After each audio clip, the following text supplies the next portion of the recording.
여러분, 가천의대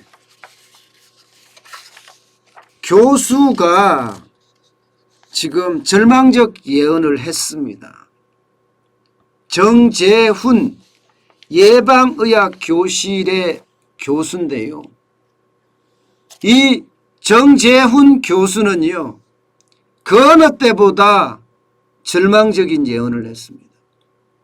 와, 이거를 보면 충격적이다 이렇게 예상을 할 수 있습니다.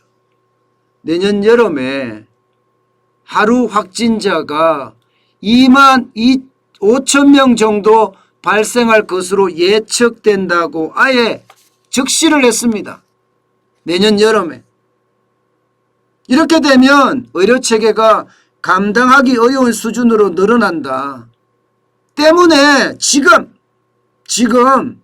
백신 접종률을 높이고 마스크 착용을 의무화해야 되고요. 예. 그러면서 역학조사도 강력하게 실시를 해서 뭔가 정보에 대한 분석을 철저하게 해야 된다. 이렇게 예언을 했어요. 여러분, 진짜 깜짝 놀랄 일이죠. 지금도 적지 않은 수준이라고 하는데 지금 4천 명 이렇게 되니까 바닥 경제가 얼음이 돼버렸거든. 얼음이요. 예. 지금 사람들이 어디 밀폐된 공간에 들어가는 것을 굉장히 두려워합니다. 그 정도로 상황이 굉장히 악화됐는데 정재훈 가천의대 교수의 절망적 예언은요, 오히려 더 충격파를 던지고 있습니다. 그런데 지금 정재훈 교수만 이렇게 이야기하는 것은 아니에요. 예, 이대 목동병원의 천은미 교수도요, 예, 굉장히 심각한 이야기를 합니다. 이미 지금 신규 확진에 대한 모양새, 이것은 굉장히 심각한 모양새다. 때문에 체육관을 개조해서 임시병상을 설치를 하고, 예, 그에 따르는 조치를 취해야 된다. 이렇게까지 이야기했어요. 상급 종합병원에는 행정명령으로는 부족하다. 행정명령으로 가지고는 이걸 할 수가 없으니까 아무리 다 수용을 한다고 해도 지금 포용할 수 없으니까 일반 병상을 차라리 체육관을 개조해서 빨리 지금 준비하는 게 맞지 않느냐, 이런 충격적인 이야기까지 했습니다. 이런 충격적인 이야기. 그만큼 말입니다. 의료 체계가 감당하지 못한다는 거예요. 병상 대란은 이제 어쩔 수 없는 수순이라고 이야기합니다. 게다가 국가수리과학연구소에서도요. 국가수리과학연구소예요.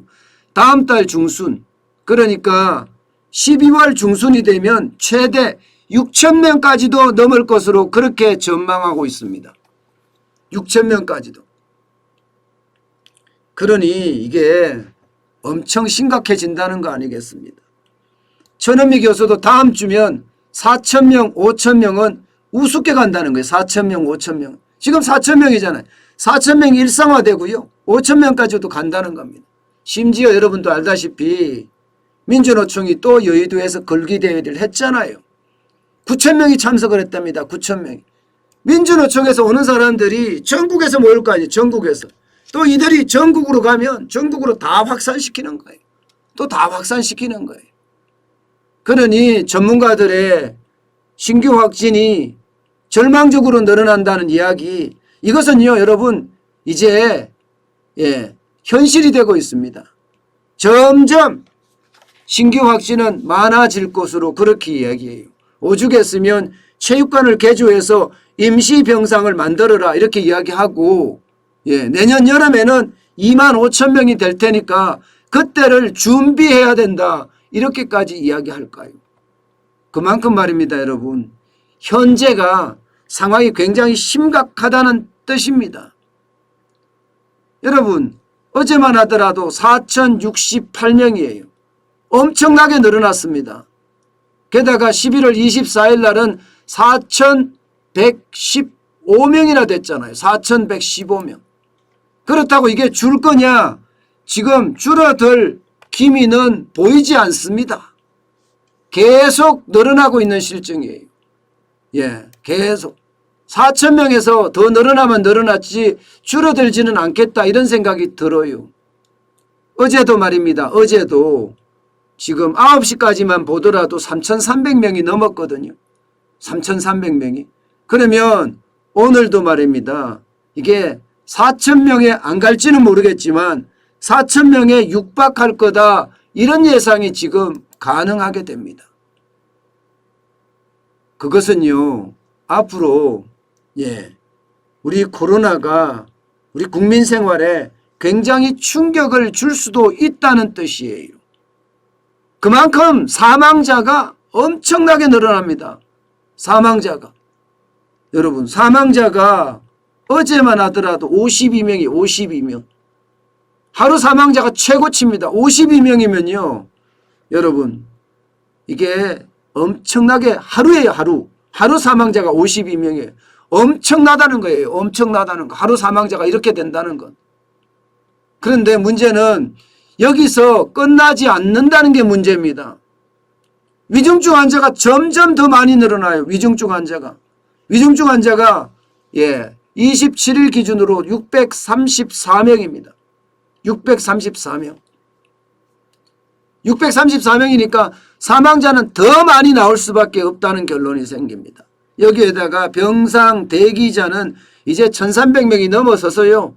1,400명 이렇게 계속 늘어날 것으로 보입니다. 이렇게 됐을 때 병상 대기자는 치료도 못 받아보고 사망하는 죽어간다는 그런 말이 나올 수밖에 없고요. 위중증 환자는 하루에도 50명씩 사망자가 나타나고 있다는 것은 여러분 충격 중에 대충격입니다. 그만큼 말입니다. 이게 전문가들의 예언하는 것 이것은요. 이게 결국은 일어나고 말더라고요. 이게 그냥 단순하게 그거는 예언일 뿐이야 이렇게 생각을 했는데 결국 정재훈 교수나 천은미 교수가 이야기했던 것들이 현실이 돼버렸잖아요. 현실이. 지금은 현실이 됐잖아요. 앞으로도 시간이 걸릴 뿐이지 현실이 될 가능성이 굉장히 커지는 겁니다. 그만큼 말입니다. 정부가 철저한 대비책을 갖춰야 돼요. 철저한 대비책을. 예컨대 민주노총이 9,000명씩이나 모여서 고함치고 소리치고 전국에서 올라와서 난리를 쳤다는 것 이것은요 결국 말입니다. 우리 의료대난을 정부의 어떤 공권력 부재가 방치하는 것 아니냐 이런 생각을 할 수밖에 없어요. 여러분 이제 다시 말입니다. 통제 방역으로 들어가면 진짜 곡소리 나요. 게다가 정부조차도 뒤로 후퇴할 수는 없다고 이야기를 했습니다. 경제가 그만큼 망가져 있다는 이야기예요. 먹고 살기가 그만큼 힘들어졌다는 이야기예요. 4,000명이 넘어서도 먹고 살기 힘들어질 겁니다. 그렇지만 방역은 풀어놔야 돼요. 그래야지 바닥 경제가 살아나잖아요. 그 대신에 이 의료체계는 그 어느 때보다 단단히 준비를 해야 되는데 이런 데서 탁상 행정이 일어났다는 게 조금 가슴이 아플 뿐입니다. 지금이라도 늦지 않았습니다. 빨리 체육관을 개조해서 전문가들이 이야기하는 게 결국 현실이 됐잖아요. 뭔가 새로운 대책을 마련해 가는 것 그것만이 지금의 어떤 위기를 조금이라도 넘을 수 있는 방법이 아닐까 저는 다시 한번 생각을 해봅니다. 다시 말씀드리지만 통제 방역으로 다시 갈 수는 없어요. 가는 순간 바닥 경제가 그만큼 망가지고 내년 경제는 더 힘들어질 겁니다. 때문에 의료체계를 빨리 정상화할 수 있는 방법 뭔가 더 보태서 정상화할 수 있는 방법을 찾아야 되는 것 그것만이 유일한 길이 아닐까 다시 한번 생각을 해봅니다.